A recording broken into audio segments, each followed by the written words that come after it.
നമസ്കാരം. ആമേട ശ്രീ നാഗരാജ ക്ഷേത്രം, ഉദയംപേരൂർ, എറണാകുളം.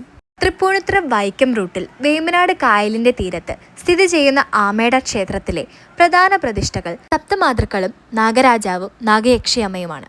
ഈ ക്ഷേത്രത്തിന്റെ ചരിത്രം പറയുന്നത്, മഹാവിഷ്ണുവിന്റെ അവതാരങ്ങളിൽ ഒന്നായ പരശുരാമൻ ഇന്ത്യയുടെ പടിഞ്ഞാറേ തീരങ്ങളിലൂടെ സഞ്ചരിക്കവേ യാദൃശ്ചികമായി ഈ ക്ഷേത്രം ഇപ്പോൾ സ്ഥിതി ചെയ്യുന്നിടത്ത് എത്തുകയും സന്ധ്യാവന്ദനത്തിനായി തടാകത്തിലേക്ക് ഇറങ്ങുകയും ചെയ്തു. അപ്പോൾ ദൂരെയായി ഒരു ശക്തിയായ പ്രകാശം കാണുകയും അദ്ദേഹം അതിനു നേർക്ക് നടക്കുകയും ചെയ്തു. ആ പ്രകാശത്തിന്റെ ഉറവിടം സപ്തമാതൃക്കൾ ആമയുടെ മുകളിൽ സഞ്ചരിക്കുന്നതായിട്ടാണ് അദ്ദേഹത്തിന് മനസ്സിലായത്. അദ്ദേഹം തടാകത്തിലേക്ക് നടന്നു നീങ്ങിയപ്പോൾ ആമ പെട്ടെന്ന് നിശ്ചലമായി. അങ്ങനെ ആമ നിന്നയിടം പിന്നീട് ആമേടയായി മാറി. അങ്ങനെ പരശുരാമനാൽ സപ്തമാതൃകൾക്ക് വേണ്ടി നിർമ്മിക്കപ്പെട്ട ക്ഷേത്രമാണ് ആമേട ക്ഷേത്രം.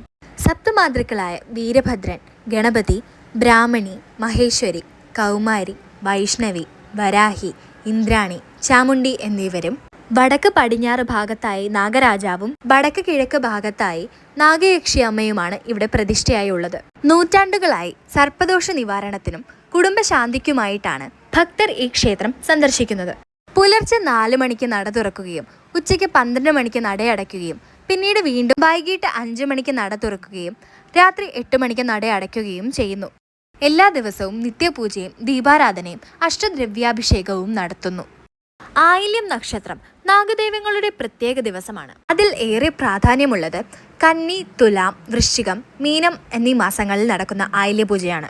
സർപ്പദോഷം മാറാനായും സർപ്പപ്രീതിക്കുമായി സർപ്പബലിയും അഷ്ടനാഗപൂജയും നടത്തുന്നു. സർപ്പപ്രീതിക്കായി പുള്ളുവൻപാട്ട് നടത്തുന്നതും പതിവാണ്. എല്ലാ വർഷവും മീനമാസത്തിൽ, അതായത് മാർച്ച്, ഏപ്രിൽ മാസങ്ങളിലാണ് ഇവിടുത്തെ ഉത്സവം കൊണ്ടാടുന്നത്.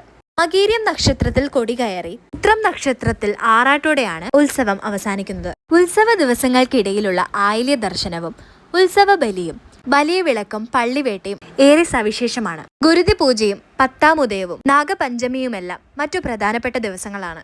മീനമാസത്തിലെ ഉത്സവത്തിന്റെ ആറാട്ട് ദിവസവും ഗുരുതി പൂജയുടെ 41ാമത്തെ ദിവസവും ശ്രീകോവിലിന്റെ 3 വാതിലുകൾ തുറക്കുകയും 5 പൂജകൾ നടത്തുകയും ചെയ്യും. സാധാരണ ദിവസങ്ങളിൽ ശ്രീകോവിലിന്റെ 2 വാതിലുകളാണ് തുറക്കാറ്. അതുപോലെ 3 പൂജകളുമാണ് പതിവ്. ആമേട നാഗരാജ ക്ഷേത്രം ഒരു ആത്മശാന്തിയുടെ കേന്ദ്രമാണ്. നാഗദൈവങ്ങളോടുള്ള ഭക്തിയും പ്രകൃതിയോടുള്ള അനുരാഗവും ഒരുമിച്ച് പ്രതിഫലിക്കുന്ന ഈ ക്ഷേത്രം സർപ്പദോഷം, വിവാഹ വിലംബം, സന്താനദോഷം മുതലായ പ്രശ്നങ്ങൾക്കായി പ്രാർത്ഥിക്കുന്നവരുടെ ആശ്രയമാണ്. ഇവിടെ സർപ്പങ്ങൾക്കായി നടത്തുന്ന നൂറും പാലും എന്ന അർപ്പണവും അതിനുശേഷം ലഭിക്കുന്ന പ്രസാദവും വിശിഷ്ടമാണ്. മഞ്ഞളും അരിയും ചേർത്ത് തയ്യാറാക്കുന്ന നൂറും പാലും നാഗദൈവങ്ങൾക്ക് സമർപ്പിക്കുന്ന ശാന്തി പാനീയ ദ്രവമാണ്. അതിനാൽ നാഗദൈവങ്ങളെ ശാന്തമാക്കുവാനും അനുഗ്രഹം നേടുവാനും ഈ അർപ്പണത്തിന് പ്രത്യേക സ്ഥാനമുണ്ട്. നാഗദൈവങ്ങളുടെ അനുഗ്രഹം കൊണ്ട് കുലദേവത കൃപയും ലഭിക്കും. നൂറും പാലും അർപ്പിച്ചതിന് ശേഷം ക്ഷേത്രത്തിൽ നിന്ന് ലഭിക്കുന്ന പ്രസാദം വളരെ പവിത്രമായാണ് കണക്കാക്കുന്നത്. എല്ലാ മാസത്തിലെയും ആയില്യ നക്ഷത്ര ദിവസം നാഗപൂജയ്ക്ക് ഉതകുന്നതാണ്. ക്ഷേത്രം ആ ദിവസം പ്രത്യേക പാൽ തേൻ അഭിഷേകം, നാഗബലി, സർപ്പപ്രതിഷ്ഠ തുടങ്ങിയവ നടത്താറുണ്ട്. നൂറുകണക്കിന് പുരാതന നാഗമൂർത്തികൾ ക്ഷേത്രത്തിന് ചുറ്റുമുള്ള നാഗകാവുകളിൽ കാണാം. നാഗരാജനും നാഗയക്ഷിയമ്മയും സാന്ത്വനത്തിന്റെ, സംരക്ഷണത്തിന്റെ, സന്താനപ്രാപ്തിയുടെ പ്രതീകങ്ങളാണ്.